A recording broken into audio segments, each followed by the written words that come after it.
रमा एकादशी व्रत की पौराणिक कथा। पुराणों के अनुसार मुचुकुंद नाम का एक प्रतापी राजा था। उसकी एक पुत्री थी जिसका नाम चंद्रभामा था। पिता मुचुकुंद ने अपनी बेटी चंद्रभामा की शादी राजा चंद्रसेन के बेटे शोभन से करा दिया। राजकुमार शोभन की एक आदत थी कि वो एक भी समय बिना खाए नहीं रहता था। इसी बीच शोभन एक बार कार्तिक के महीने में अपनी पत्नी के साथ ससुराल आया।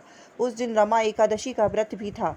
चंद्रभामा के राज्य में सभी रमा एकादशी व्रत का नियम पूर्वक पालन करते थे, तो दामाद शोभन ने भी ऐसा ही करने के लिए कहा गया। परंतु शोभन इस बात को लेकर काफ़ी परेशान हो गया। उसके बाद अपनी परेशानी को लेकर शोभन अपनी पत्नी चंद्रभामा के पास पहुंचा। तब चंद्रभामा ने कहा कि ऐसे में तो आपको राज्य के बाहर ही जाना पड़ेगा, क्योंकि पूरे राज्य के लोग इस व्रत के नियम का पालन करते हैं। यही नहीं, आज के दिन यहाँ के जीव जंतु भी भोजन नहीं करते हैं। चंद्रभामा की इस बात को सुनने के बाद आखिरकार शोभन को रमा एकादशी व्रत रखना ही पड़ा, लेकिन पारण करने से पहले ही उसकी मृत्यु हो गई। इसके बाद चंद्रभामा अपने पिता के यहाँ ही रहने लगी। एकादशी व्रत के पुण्य प्रताप से शोभन का अगला जन्म हुआ।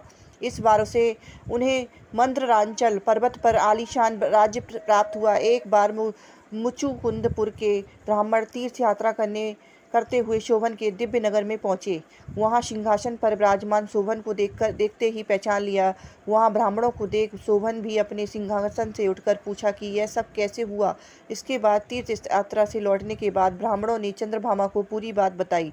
चंद्रभामा बेहद खुश हुई और पति के साथ जाने के लिए व्याकुल हो गई। उसके बाद वह वाम ऋषि के आश्रम पहुंची, फिर मंद्रांचल पर्वत पर गई और पति शोभन के पास पहुंच गई। इस तरह एकादशी व्रतों के पूर्ण प्रभाव से दोनों का फिर से मिलन हो गया। कहते हैं तभी से मान्यता है कि जो भी मनुष्य इस व्रत को रखता है वह ब्रह्म हत्या जैसे पाप से मुक्त हो जाता है, साथ ही उसकी सारी मनोकामनाएं भी पूरी हो जाती हैं।